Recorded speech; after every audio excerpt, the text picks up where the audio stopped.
Olá, profissional da área de saúde. Você já teve aquela dificuldade em interpretar o manual da ONA?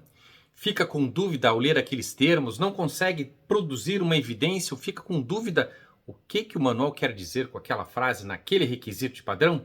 Chegou ao lugar certo. Eu sou o Célio Luiz, consultor há mais de 25 anos, ajudo hospitais, clínicas e laboratórios no Brasil inteiro. Eu viajo o Brasil inteiro, faço palestras, faço consultoria e trabalho justamente com essa área, ajudando essas organizações a implantar a acreditação ONA e também trabalho com ISO e outras certificações, mas aqui o nosso foco é a acreditação ONA. Então você chegou aqui no lugar certo e logo após a vinheta nós vamos começar hoje uma sessão nova que vamos interpretar esses requisitos. Se você é a primeira vez que está chegando aqui no canal, nós temos o nosso podcast. É só você acessar o nosso canal, nós temos o podcast, que são os blocos das subseções. Então você consegue assistir agora todas as nossas aulas, todos os nossos vídeos, na sequência do que é cada subseção. Tá bem legal, pessoal, uma novidade do canal. Nós juntamos todos os nossos vídeos num podcast, aliás, em vários podcasts, que você pode ir assistindo na sequência ou até fica mais fácil para você procurar o requisito ou a subseção que você tem mais dúvidas e assim melhorar o seu serviço, melhorar a implantação do seu processo de qualidade aí no seu hospital. Então, pessoal, também deixa a nossa dica, se você quiser contratar a nossa consultoria, ou quiser uma palestra, ou mesmo quiser contratar uma hora dedicada, embaixo aqui do vídeo, ou embaixo dos slides que eu estiver utilizando, tem o nosso e-mail e o nosso celular, nosso WhatsApp da nossa empresa, que você pode manter contato. Na consultoria nós deslocamos para o Brasil inteiro, fazemos presencial à distância. No Tira Dúvidas, o que é o Tira Dúvidas? Você contrata 1 hora, ou 2 horas, ou 3 horas, isso você vai determinar para que você tenha a nossa assessoria exclusiva, um horário dedicado só com você, para você explorar todas as suas dúvidas e aqui eu poder resolver as suas dúvidas. Então é muito bacana, nós temos várias pessoas do Brasil inteiro utilizando o Tira Dúvidas, é muito bacana, é rápido, é eficiente e você resolve o seu problema e ainda fica bem na fita quando tem auditoria e você vai lá muito bem, porque eu nesses mais de 25 anos eu fui por muito tempo instrutor e professor dos avaliadores, então eu sei muito bem o que eles cobram e a sua dificuldade em entender o que eles querem nessa interpretação do manual, ok, pessoal? Logo após a vinheta, vamos para uma nova subseção, vamos lá?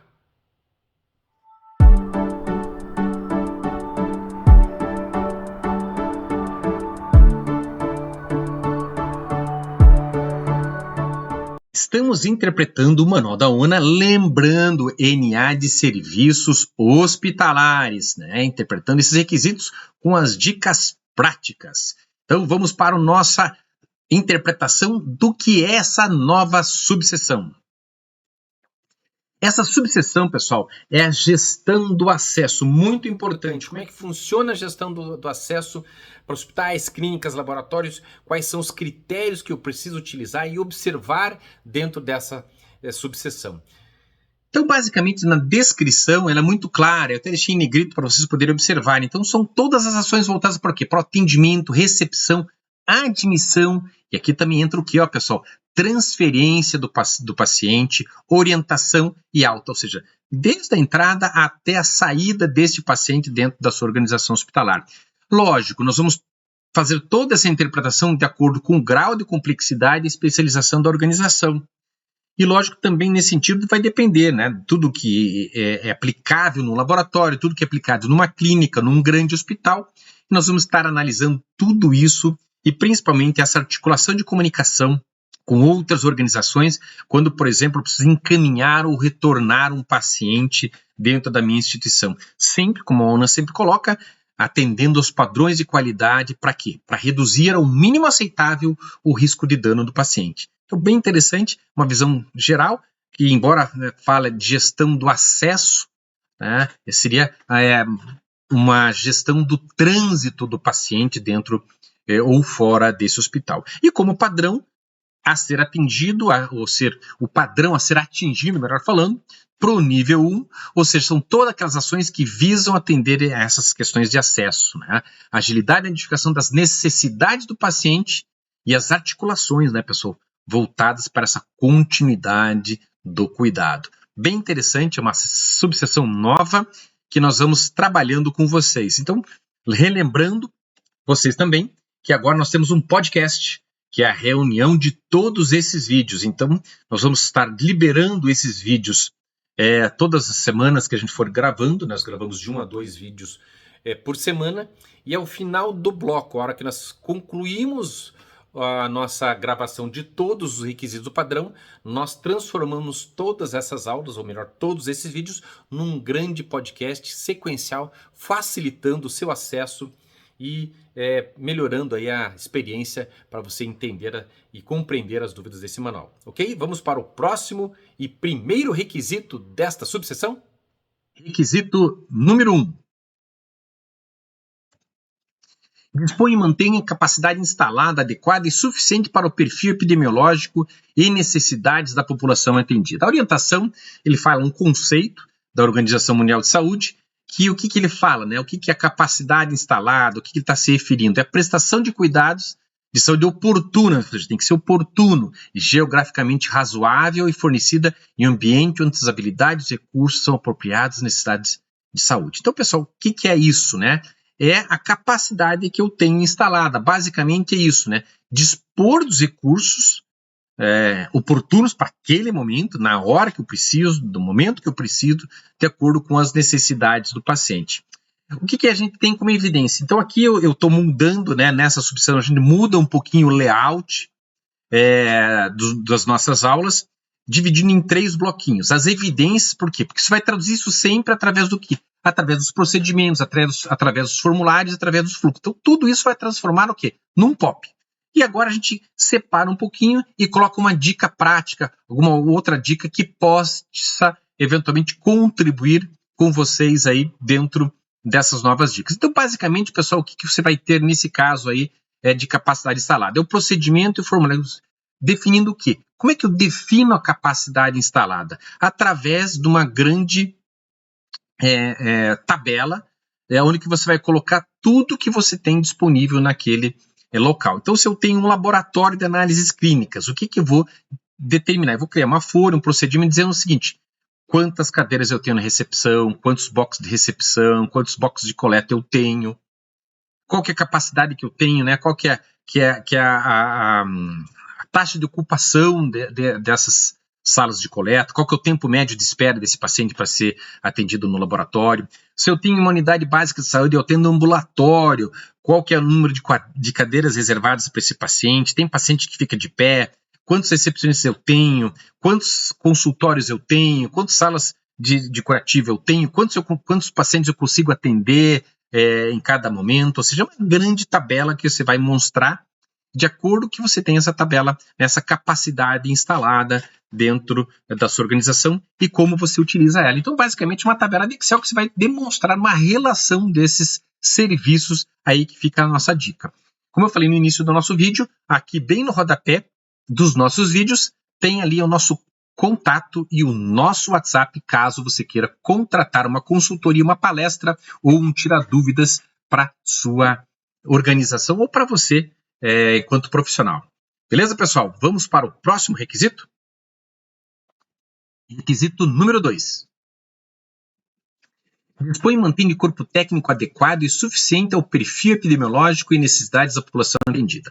Pessoal, eu não estou falando mais do perfil epidemiológico, isso já está pronto, nós já vimos isso em outros vídeos, né? Então, o que acontece aqui na orientação? Ele quer saber o seguinte: é uma equipe de trabalho, né? É a equipe com tamanho e habilidades adequadas. Mas, sério, como é que eu sei que eu tenho o tamanho certo? O tamanho certo, você vai fazer o quê? Uma tabela. Eu até coloco aqui nas dicas, né, pessoal? Está aqui, ó. Uma tabela com o mínimo, o ideal e o máximo. Então, se eu tenho lá uma unidade básica de saúde, qual que é o ideal de médicos, dos profissionais para atender naquela unidade? Qual que é o mínimo? Ou seja, mínimo que eu consigo operar, menos isso eu não posso operar. E qual que é o máximo de profissionais? Então, você vai estabelecer qual que é o mínimo, qual que é o ideal e qual que é o máximo dos profissionais ali para você em relação ao tamanho da equipe. As habilidades, é lógico, se você vai ter lá, dependendo do tipo de serviço, você vai determinar qual a quantidade de profissionais para aquele serviço. Mas, sério, como é que eu sei que o dimensionamento está certo? Lógico, pessoal, você vai verificar pelo tamanho da produção dos seus colaboradores. Se tem muito atraso, tem muita reclamação. Então, imagine que o Tons tem um hospital e tem muita reclamação de atraso. Por quê? Porque você tem pouca recepcionista, porque você tem pouco enfermeiro, porque você tem pouco técnico que não está dando conta. Então, você tem um alto nível de reclamação de demora de atendimento, é um bom indicador, né, para eu fazer uma inferência de que aquela equipe está subdimensionada. Um alto número de turnover, um alto número de absenteísmo do colaborador, ou seja, muita falta por sobrecarga. Então, o auditor ele pode fazer uma avaliação de maneira indireta em relação a esse dimensionamento. Então, é importante que a gente consiga verificar isso, se esse dimensionamento está adequado num primeiro momento, você vai fazer com uma tabela. As habilidades é lógico, pessoal, é a qualificação de cada colaborador. É isso que a ONA quer saber. Então, por isso que ele está colocando ali quantitativo de profissionais clínicos e não clínicos. Então, nesse manual de 2022, a ONA incluiu 2 tipos de quantitativos, o clínico e o não clínico. O não clínico é a parte administrativa. O clínico você vai determinar desde que não tenha uma regulamentação. Por exemplo, a enfermagem já tem a quantidade mínima para enfermeiros para determinado serviço, então você vai ter que seguir a legislação.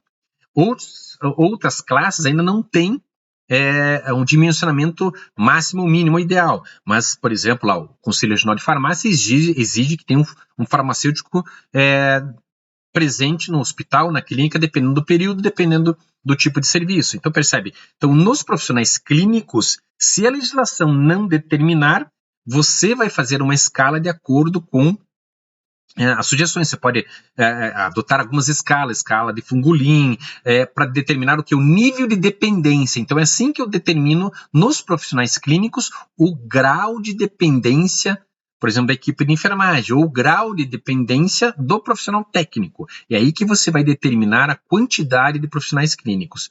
Nos não clínicos é pela demanda, né? Pela quantidade que cada um consegue fazer, é assim que você vai determinar. Então, lá, quando você for fazer o dimensionamento da sua equipe, você vai descrever lá no teu procedimento quais são os critérios para os profissionais clínicos e quais são os critérios para os não clínicos também. E lógico, como já falei para vocês, os profissionais técnicos, os parâmetros técnicos aplicáveis, que já acabei de mencionar, e aquela aqui, né, a orientação é que sejam disponíveis. Então não adianta ter escala, eu ter um profissional, mas ele não está escalado naquele caso. Então, por isso que eu coloco como evidência os procedimentos, os POPs, que você vai regulamentar toda essa descrição, eventualmente alguns formulários, fluxos, se eventualmente você utilizar, mas basicamente a escala e o dimensionamento dos profissionais. Tanto é que eu deixo como dica, né, a relação de profissionais, a escala de trabalho, o monitoramento quantitativo das equipes e profissionais não disponíveis, que é basicamente essa tabela que eu falei. Então, normalmente, como o auditor vai olhar assim, deixa eu dar uma olhada aqui, bom, está previsto ter 12 técnicos de enfermagem. Está aqui no ideal. Quantos tem? Bom, o mínimo está dizendo que tem 10. Tem quantos aqui tem 9? Opa, não conformidade. Porque o ideal era 10, eu estou com 12, então eu vou determinar isso. Né? Então, sempre eu vou estar seguindo esse quantitativo aqui em relação ao corpo técnico, quando a nona fala aqui em adequado e suficiente. Sempre correlacionando com o perfil epidemiológico. Ok, pessoal? Vamos para o próximo requisito? Requisito número 3, é que nós temos uma novidade aí no requisito número 3, nós vamos mudar a cor também aqui da chamada, deixando esse verdinho claro aqui justamente como está no manual, né? Toda vez que é um requisito core, que ele é mais importante lá no manual, nós vamos deixar de verdinho e com a inscrição aqui core para relembrar vocês que esse é um requisito mais importante que os demais. Vamos lá ver o que ele diz? De novo, né, que em verdinho nós vamos sempre sinalizar com esse grafismo mais verde para você lembrar, então, que é o core. E aqui o que é nesse caso? Demonstra condições operacionais de infraestrutura que permitam a execução das atividades relacionadas ao atendimento de acordo com o perfil da organização. Então, condições operacionais, pessoal, é todos os recursos disponíveis. O que é recursos disponíveis? Gestão de pessoas, equipamento, estrutura físico-funcional. Então, quando ele fala em condições operacionais, eu estou falando justamente disso. O quê? Começa por onde? Estrutura físico-funcional. É a sala, é a cadeira, é o computador, é tudo que eu tenho de estrutura físico-funcional. Equipamentos. Então, tudo que eu tenho de equipamento, tudo que eu tenho de acessórios disponíveis para esse serviço. tudo que eu tenho de pessoal, tudo que eu tenho de software, de equipamento de tecnologia de informação, isso tudo é recursos necessários. De novo, eu vou colocar aqui o dimensionamento, aqui entre escalas, para evidenciar a gestão de recursos humanos. O dimensionamento aqui, estou falando de equipamentos. Também estou falando de equipamentos quando eu falo aqui em capacidade instalada. Percebe? Então, como é que eu vou fazer? Então, de novo, né, aqui ele está, embora esteja falando da estrutura, né, da gestão do acesso do paciente, de novo eu estou falando também de dimensionamento da capacidade instalada, que está referindo ao quê? A estrutura físico-funcional, as formas de acesso, não esquecer também da parte de segurança patrimonial e segurança pessoal dos colaboradores, ou seja, tudo isso eu vou estar determinando aonde? Através de uma relação, através de um procedimento, através de um plano, né, disponibilizando isso para o auditor, mostrando para ele quais são os recursos disponíveis que eu tenho. Eu posso colocar isso num formulário, né, ou num procedimento, olha, a disponibilidade que eu tenho de cada item desses recursos disponíveis para atender o paciente, ok? Vamos para o próximo requisito? Requisito 4.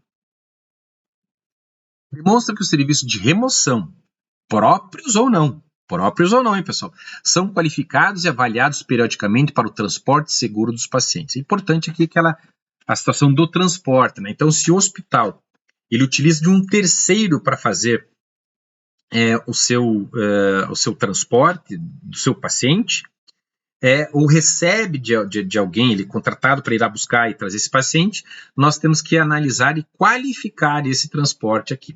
É meio redundante, né, pessoal? Porque se a gente analisar uma das seções lá do manual, da seção da subseção 1.2, gestão administrativa, vou deixar no link aqui embaixo, da observação, para vocês poderem ir lá e ir direto lá na aula, no tempo da aula. Nós já falamos sobre qualificação e avaliação de fornecedores. Então, aqui a ONA só está reforçando algo que ela já colocou lá na gestão administrativa, que é a qualificação e avaliação desses fornecedores. Mas, basicamente, o que é? Né? Então, o translado desse paciente através da ambulância, ele tem que ser através de um corpo, né, especializado, que transporta o paciente. E aí nós temos 2 pontos. Né? Nós podemos ter aqui pré-hospitalares e interhospitalares. O que é o pré-hospitalares? No caso de urgência e emergência, né? Quando chega a ambulância vai buscar, quando chega esse paciente, então, como é que esse paciente entra no meu hospital? Bom, Célia, mas eu recebo o hospital da ambulância, eu tenho que qualificar o bombeiro que traz lá o SEAT, que traz o meu... Não, não é isso. Aí você vai qualificar nesse caso. Você não tem como qualificar lá o SEAT, por exemplo. Mas sim você tem como qualificar quais as informações que ele vai entregar com esse paciente quando você dá entrada desse paciente dentro da sua organização. Então, aqui só um pouquinho que a ONA, as pessoas se confundem um pouquinho. Então, a gente tem que verificar essa documentação. Então, nesse caso, a qualificação e avaliação periodicamente é do serviço contratado. Tá? Quando você contrata um serviço para fazer isso, você não vai qualificar SEAT, né? Não vai qualificar bombeiro, por exemplo, para fazer esse tipo de situação, né? No caso de pré-hospitalares. E o inter-hospitalares são entre organizações de saúde. Então, como é que você qualifica isso? Como é que você vai qualificar esses serviços de remoção e transporte de paciente? Então, lógico, as evidências, de novo, isso aqui é sempre repetitivo, é a própria ambulância e os equipamentos que constam nesta ambulância. Isso é importante, né? Quando se qualifica um serviço, o que ele deve dispor nessa ambulância e as avaliações desse serviço, ok?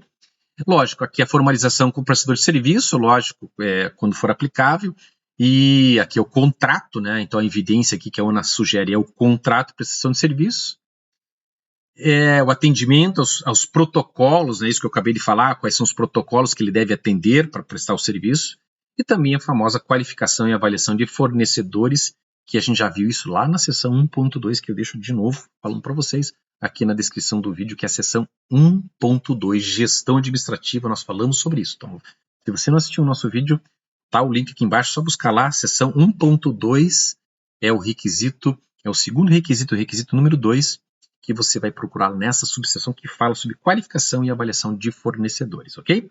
Vamos para o último requisito da aula e do vídeo de hoje. Requisito 5. Estabelece, implementa e mantém planos de contingência alinhados à gestão de risco que promova a continuidade de acesso. Lógico, pessoal, né? O que é? Quais são os planos que eu tenho para evitar os efeitos, né? Minimizar os danos, como a ONA coloca aqui, ao bem-estar físico, ao bem-estar social, mental e econômico e ambiental, e evitar a descontinuidade do serviço. De novo, como é que eu vou evidenciar esse plano de contingência para o acesso ou para o transporte desse paciente? Através do quê? Do mapa de risco, pessoal. E através do plano de contingência. Então, eu vou fazer o seguinte, se eu tenho um serviço de remoção, a ambulância bate, eu tenho, qual que é a contingência? Ou seja, percebe? Estragou o carro, bateu, teve um dano, aconteceu alguma coisa. O que eu faço com a contingência? Qual que é o risco? Isso eu vou definir no meu mapa de risco. Vou prever os riscos possíveis e o plano de contingência, o que eu faço se isso acontecer? Então, nós temos que evidenciar através dessa contingência, mesma coisa na recepção. Caiu o software, como é que eu faço a contingência? Ou seja, quais são as contingências para os riscos previstos dentro do meu hospital? E o que é importante vocês entenderem? É importante que não basta eu ter um mapa de risco e uma contingência. Isso é muito comum a gente encontrar no hospital que está procurando uma certificação de qualidade. Ele já tem um mapa de risco e plano de contingência. Só que o que acontece é o seguinte, poucas pessoas são treinadas e têm ciência desse mapa de risco. Então, o mais importante, pessoal, é quando você faz o mapa de risco e plano de contingência, é treinar a ciência desse colaborador.